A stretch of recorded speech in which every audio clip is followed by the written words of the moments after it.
Hello दोस्तों, नमस्कार। आशा करता हूँ आप सभी स्वस्थ होंगे। दोस्तों, आज हम जो हमारी ओल्ड क्वेश्चन की सीरीज चल रही थी, इसमें सीटेट के ऑनलाइन एग्ज़ाम के क्वेश्चन लाए हैं जो 2021 में दिसंबर और 2022 जनवरी के लगभग हुए थे। दोस्तों, अगर आप सीटेट की तैयारी कर रहे हैं या एचटेट की या एमपीटेट की तैयारी कर रहे हैं तो आपको यह समझ लेना चाहिए दोस्तों कि अब 18, 19, 20 जैसा सीटेट नहीं रहा दोस्तों। अब क्या है, उसका पैटर्न चेंज हो गया। सिलेबस भले ही वही हो, लेकिन दोस्तों जो सीडीपी और पेडागोजी के क्वेश्चन हैं दोस्तों, वह बहुत डीपली आने लगे हैं। इसलिए आपको अदर स्टेट के एग्ज़ाम हैं जो, या सीटेट के जो एग्ज़ाम हैं और जो ओल्ड क्वेश्चन पेपर हैं दोस्तों, उनका क्या है, अध्ययन करना चाहिए। तभी आपकी है जो सीडीपी पर अच्छी से पकड़ बनेगी। तो दोस्तों, अगर आप रीट है और सीटेट है और एचटेट या एमपीटेट की तैयारी कर रहे हैं तो आपको सबसे पहले ओल्ड क्वेश्चन पेपर को लगाना चाहिए, सभी स्टेटों के ओल्ड क्वेश्चन पेपर। तभी आप अच्छे से तैयारी कर सकते हैं। अगर आपकी बाल विकास पर पकड़ हो जाएगी दोस्तों, तो आपका क्या है कि पेडागोजी भी अपने आप अच्छी हो जाएगी। तो चलिए, ज़्यादा टाइम न लेते हुए वीडियो को स्टार्ट करते हैं। अगर उससे पहले आप चैनल पर पहली बार आए हैं दोस्तों, तो चैनल को सब्सक्राइब जरूर करें।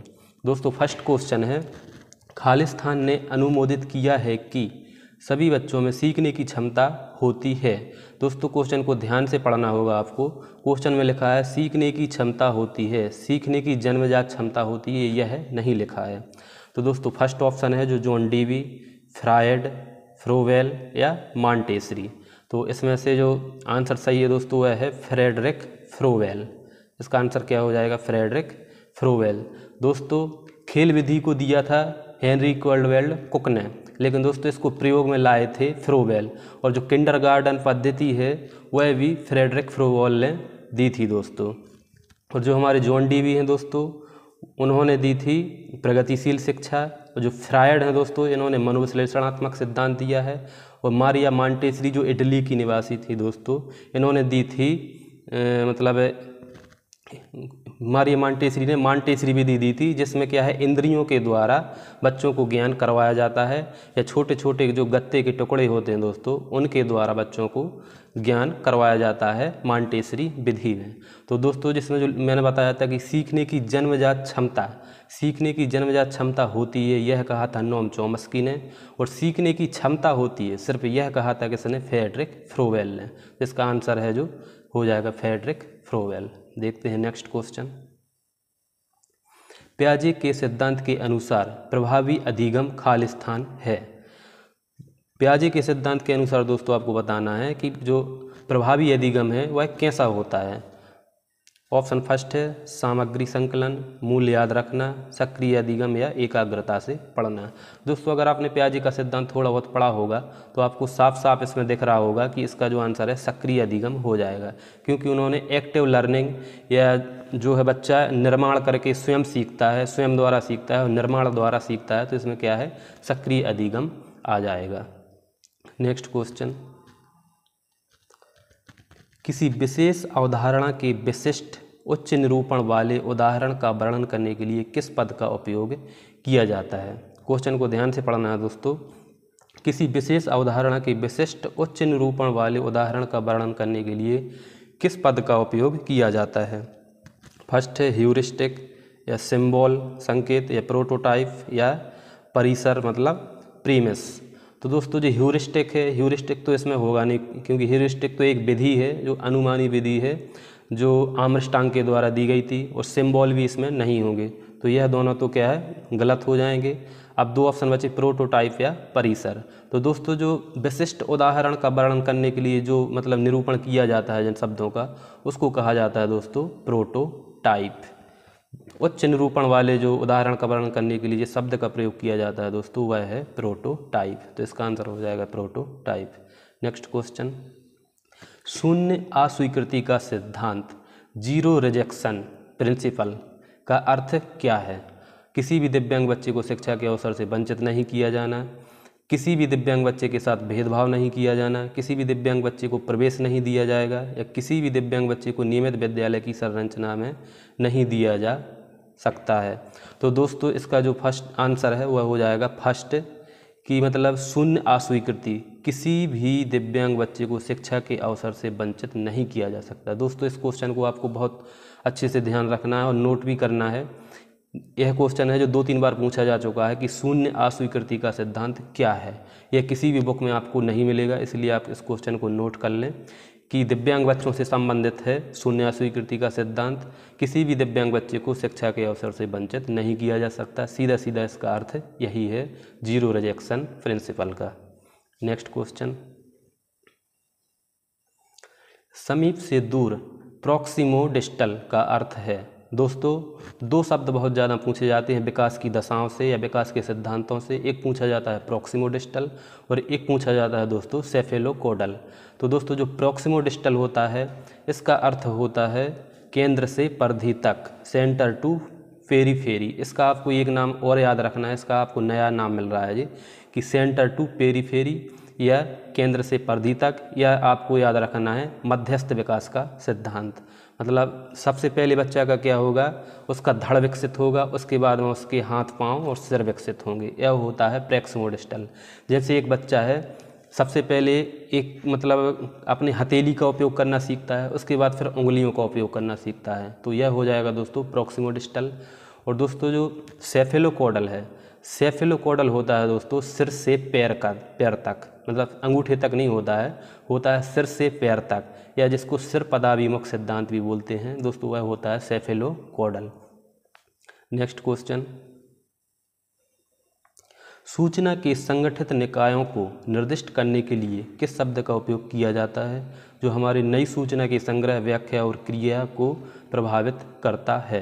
दोस्तों यह जीन पियाजे से संबंधित क्वेश्चन है, कई बार यह एग्जाम में पूछा जाता है, इसलिए यह क्वेश्चन मैं बार बार अपने वीडियो में ला रहा हूं, क्योंकि आपको यह क्वेश्चन रट लेना चाहिए। बार बार अलग अलग प्रकार से यह क्वेश्चन पूछा जाता है।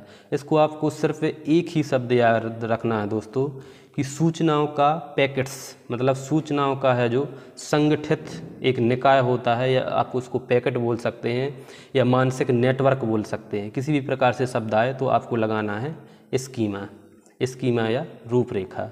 यह होता है स्कीमा, जीन पियाजे से संबंधित है, याद रखना है आपको।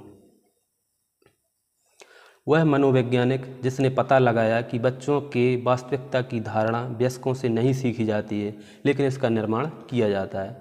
दोस्तों अभी पिछले क्वेश्चन में भी आपने देखा था कि जहां निर्माण की बात आ जाए, कि जहां निर्माण द्वारा बच्चा सीखता है, वहां पर क्या होता है, जीन पियाजे। यहाँ पर निर्माण की बात की जा रही है, तो निर्माणवाद पर या निर्माण करके बच्चा तब सीखता है, तो किसने इस पर बल दिया है, जीन पियाजे ने। दोस्तों बी.एफ. स्किनर ने दोस्तों क्रिया प्रसूत अधिगम का सिद्धांत दिया था, और इन्होंने चूहे पर प्रयोग किया है। और जो हमारे हार्वर्ड गार्डनर हैं दोस्तों, इन्होंने बहुबुद्धि का सिद्धांत दिया है, और इन्होंने पहले 8 प्रकार की बुद्धि बताई थी, लेकिन वर्तमान में इन्होंने 9 प्रकार की बुद्धि बताई हैं। नेक्स्ट क्वेश्चन, पियाजे के 4 विकास अवस्थाओं में से किस अवस्था में वस्तु स्थायित्व विकसित होती है। दोस्तों वस्तु स्थायित्व जो ऑब्जेक्ट परमानेंस होता है, इससे बहुत ज़्यादा क्वेश्चन पूछा जाता है। आपको यह तो बिल्कुल सीधा सीधा क्वेश्चन आया है कि वस्तु स्थायित्व किस अवस्था में विकसित होता है, तो यह होता है इंद्रिय जनित या सेंसोरी मोटर अवस्था में। अब वस्तु स्थायित्व होता क्या है दोस्तों, वस्तु स्थायित्व होता है कि जब बच्चा 18 से 24 माह की अवस्था में होता है, या मतलब 0 से 2 वर्ष की अवस्था में होता है, तो वह क्या सोचता है कि जहाँ पर वस्तुओं का अस्तित्व नहीं है वहाँ भी वस्तुओं का अस्तित्व होता है। मतलब किसी चीज़ को अगर तुम छुपा दोगे तो उसको वह ढूंढने की कोशिश करने लगता है। 18 से 24 माह की अवस्था में वही होता है वस्तु स्थायित्व। नेक्स्ट क्वेश्चन, वह प्रथा जो समाज में शक्तिशाली पुरुषों की प्रभावी स्थिति को वैध बनाती है और आम पुरुष आबादी और महिलाओं की अधीनता को औचित्य प्रदान करती है और एक पुरुष होने के अन्य सीमांत तरीकों को कहा जाता है।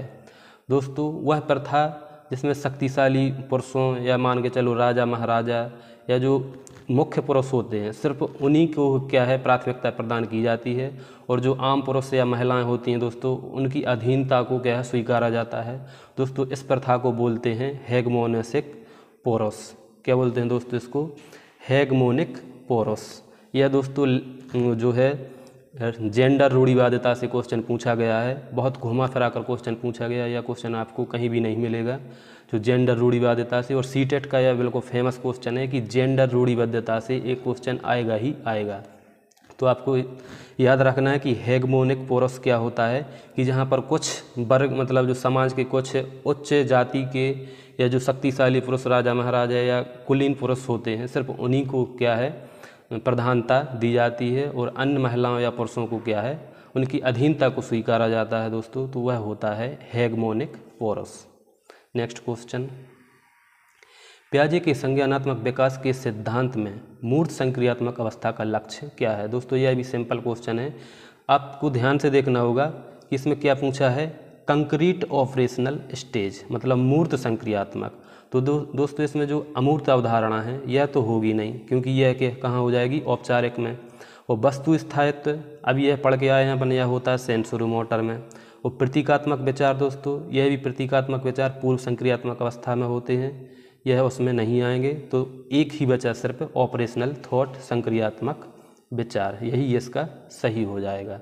मूर्त संक्रियात्मक अवस्था में बच्चा सिर्फ जो उसके सामने चीज़ें होती हैं उन्हीं को सिर्फ देख पाता है और उन्हीं के बारे में चिंतन कर पाता है, तो संक्रियात्मक विचार इसमें आ जाएंगे। नेक्स्ट क्वेश्चन, अवधान विस्तृति स्पैन ऑफ अटेंशन को मापने के लिए प्रयुक्त किया जाने वाला उपकरण। दोस्तों इसमें जो लिखा है अवधान विस्तृति नहीं है, यह अवधान विस्मृति है। इसको मापने के लिए कौन सा उपकरण उपयोग किया जाता है। ऑप्शन फर्स्ट, टेचिस्टोस्कोप, माइक्रोस्कोप, टेलीस्कोप या एफिडाइस्कोप। अगर आपको ऑप्शन और दूसरे ऑप्शनों के बारे में पता है दोस्तों, तो यह क्वेश्चन आपसे नहीं भी बन रहा होगा तो भी आप इसको हल कर सकते हैं। अब दोस्तों जैसे माइक्रोस्कोप है, तो माइक्रोस्कोप तो यहाँ पे आएगा नहीं, क्योंकि इसका उपयोग तो सूक्ष्म वस्तुएं जो रहती हैं उनको देखने के लिए किया जाता है।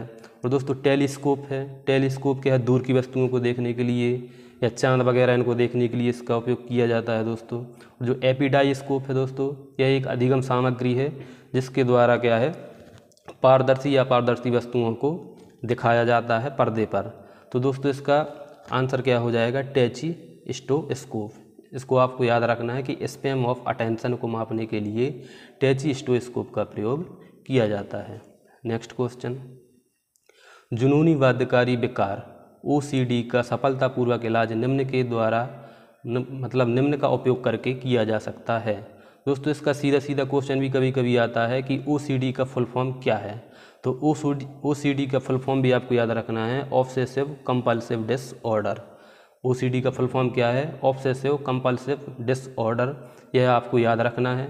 इसका सफलतापूर्वक इलाज कैसे किया जा सकता है। तो दोस्तों इसका सफलतापूर्वक जो इलाज है संज्ञानात्मक व्यवहार सिद्धांत के द्वारा किया जाता है। नेक्स्ट क्वेश्चन, निम्नलिखित में से कौन सा विचार जीन पियाजे द्वारा दिए गए सिद्धांत के अधिगम की प्रक्रिया के संबंध में निहित नहीं है। दोस्तों नहीं वाले जो क्वेश्चन होते हैं उनको ध्यान से पढ़ना होगा कि इसमें क्या है, नहीं है पूछा है कि कौन सा सिद्धांत जीन पियाजे की अधिगम प्रक्रिया के संबंध में सत्य नहीं है। ऑप्शन फर्स्ट है, अधिगम दिए गए ज्ञान की निष्क्रिय अस्मिता है, यह तो गलत है। देखते हैं और आगे ऑप्शन भी देख लेते हैं। अधिगम निर्माण की एक आंतरिक प्रक्रिया है, यह बिल्कुल सही है। अधिगम केवल अवलोकन या अनुभव से उत्पन्न नहीं होता। दोस्तों यह बात भी सही है, सिर्फ अवलोकन और अनुभव से उत्पन्न नहीं होता, उसके लिए प्रैक्टिकल भी करना पड़ता है तब होता है, इसलिए यह भी क्या है गलत हो जाएगा। और जो ऑप्शन में सही है एक प्रकार से, और जो अधिगम की प्रक्रिया केवल परिवर्तन की स्थितियों में समझ में आती है, यह भी सही है। लेकिन जो अधिगम दिए गए ज्ञान की निष्क्रिय अस्मिता है दोस्तों, यह बिल्कुल गलत है। निष्क्रिय नहीं है, क्या है, एक सक्रिय अस्मिता है जीन पियाजे के सिद्धांत के अनुसार। नेक्स्ट क्वेश्चन, निम्नलिखित में से कौन सा एक गेटवे ड्रग्स नहीं है। दोस्तों आपको पहले समझना होगा कि गेटवे ड्रग्स क्या है। दोस्तों गेटवे ड्रग्स है कि जो युवा रहते हैं या बच्चे रहते हैं उनको नशे की आदत लगाने वाली, मतलब जो वो रहती हैं नशा रहता है जिससे आदत लगे, वह होता है गेटवे ड्रग्स। अब जैसे इसमें शराब है, यह भी एक गेटवे ड्रग्स है। और जो तंबाकू है यह भी है, मारिजुआना है, यह भी एक गेटवे ड्रग्स है।